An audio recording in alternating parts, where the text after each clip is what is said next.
Well, good evening and thank you for joining us tonight. I'm Paxton Boyd.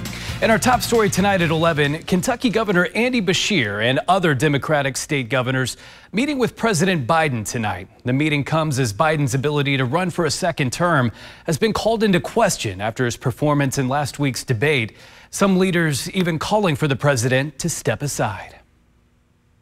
President Joe Biden meeting with Democratic governors at the White House on Wednesday night, with Kentucky Governor Andy Beshear among them. The meeting comes amid mounting pressure after what many call a poor performance from the president in last week's debate. With the COVID, with dealing with everything we have to do with, look, if we finally beat Medicare. Beshear addressing that debate in an interview on Tuesday night with CNN. I think we've all, though, got to be upfront and honest that what we saw in the debate, it was rough. It's a rough night, and regardless of polls that you see, it's going to hurt the campaign.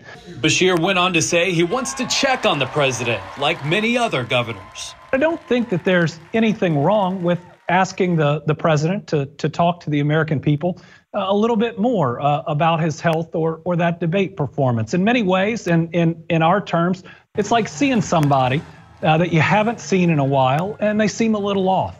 And you asking how they're doing and then listening to their answer is both showing concern for them, but also just trying to make sure that things are okay.